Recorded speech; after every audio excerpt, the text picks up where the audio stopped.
Hey everybody, Greg and Jess with Drifter Journey. We got Lupe down here.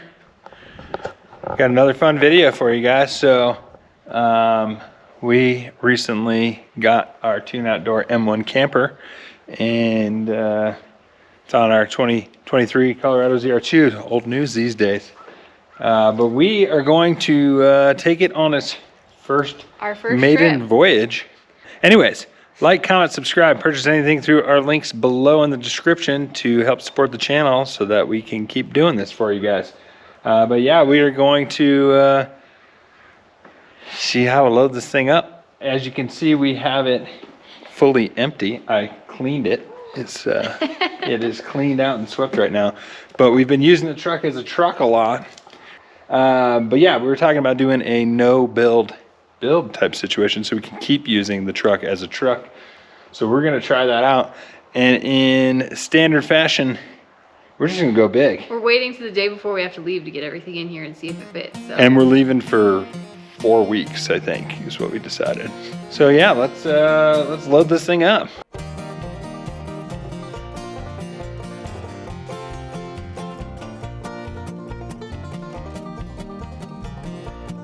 All right, so we decided the first logical thing would probably be to pop the top so we have space to be getting in and out of there. So we're gonna go ahead and open her up.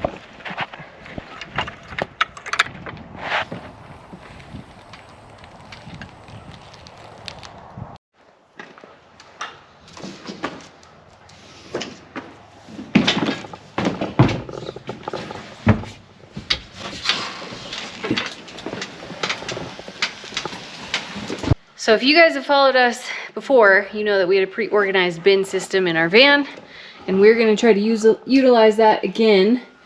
We have these watertight Remington bins that fit pretty good, and we've just discovered that 3 of them fit pretty perfectly across the back of the truck. And they don't really extend out beyond our king bed extension. So this is where our bed will come to. Which we were kind of looking for something to double as a step to get up into bed anyways. That's going to work. It's just going to... They're going to take up this space, all 3 of them, and then we still need battery, power, clothes, the fridge, dog food. Yeah. It's going to be full. It's going to be really full, but we can go higher too. Yeah, and strap them down. Yeah, we're going to have to strap everything in place, kind of. Yeah. Do you think it's worth testing that camp stove before we take it to make sure it works? I don't think so. You want it? That's okay. If it doesn't work, we're screwed. No dinner for us.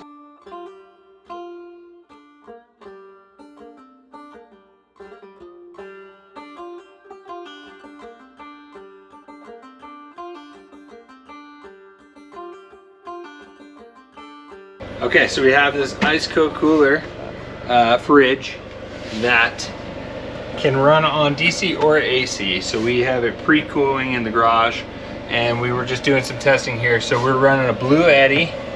We have the truck running, and so we have the AC going into the Blue Eddy. It's charging the Blue Eddy at a rate of 197 watts, and then we have the DC coming out into the fridge. It's running 30 watts. So theoretically, anytime we're driving, we'll be charging the Blue Eddy, keeping it topped off, and then we can have this plugged in, or vice versa. We could be charging the Blue Eddy inside the car and just having this plugged in the back here. But we're thinking we might just leave it plugged in all the time so that we don't have to switch it every time we park. Yeah, which that's what we were originally talking about doing. We were just gonna have the ICECO plugged directly into the truck while we were driving, and then we would switch over to a power station while we were stationary.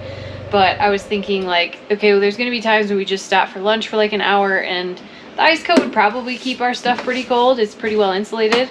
But this will just be pretty streamlined. We'll just always have that plugged in, and then we have the 200 watt solar panel that plugs into the Blue Eddy that we will utilize when we're stationary to recharge that.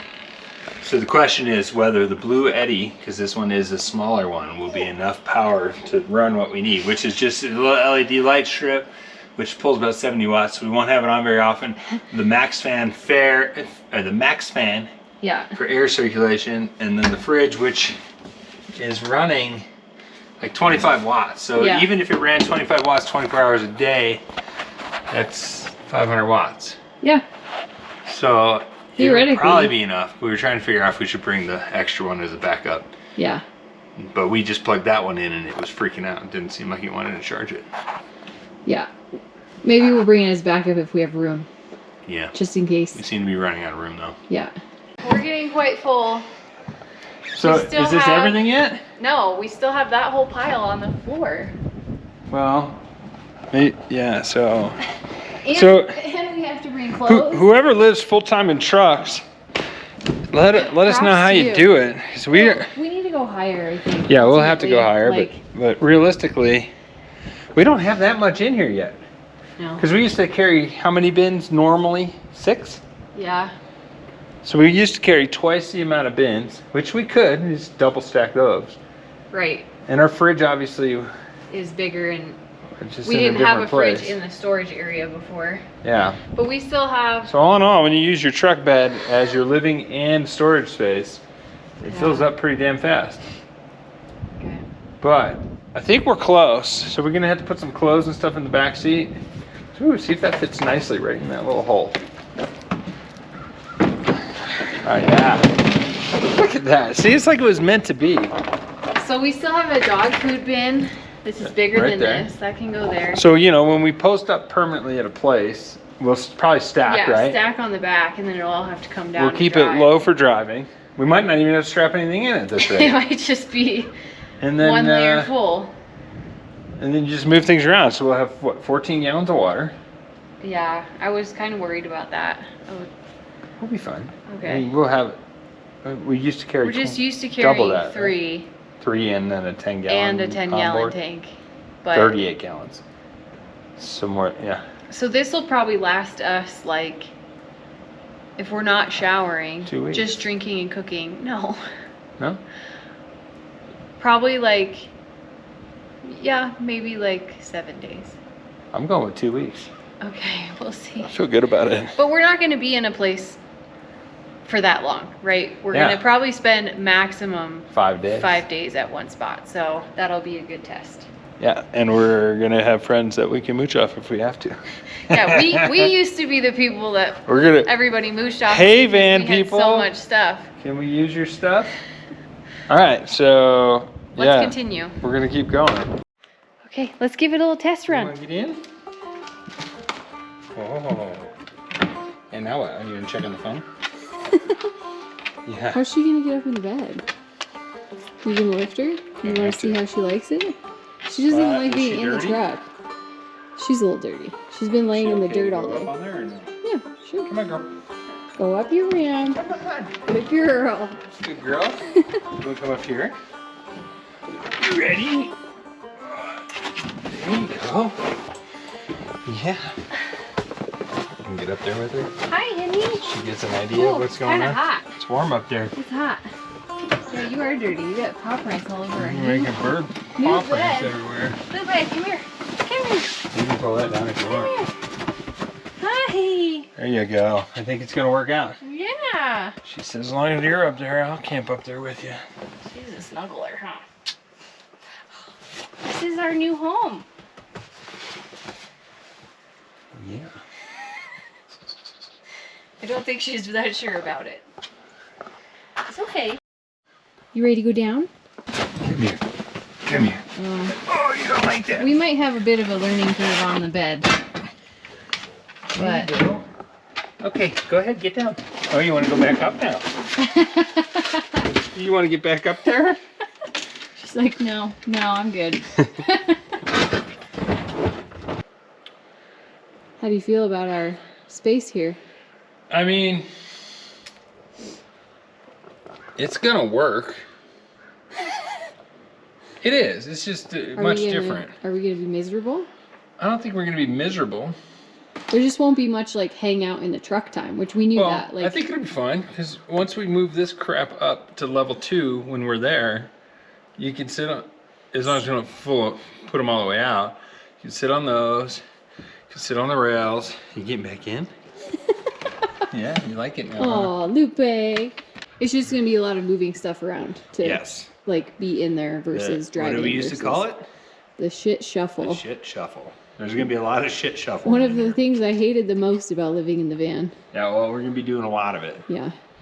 So, but this isn't a permanent living situation anymore, right? Nope. It's trips. It's very modular.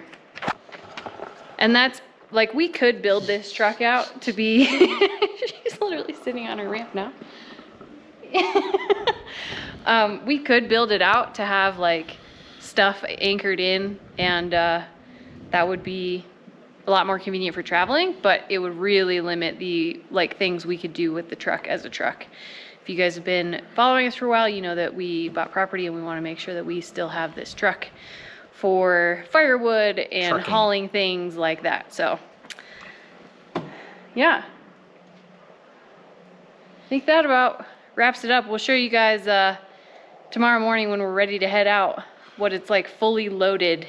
And you'll have to stay tuned to see how this next 3 to 4 week trip goes. Yeah, if you don't already subscribe to the channel, please do so. We're gonna have some really cool adventures down in Baja. First time doing this in the truck. We've done it for several years in the van. But yeah, should be fun. Okay, we're loaded up, ready to go.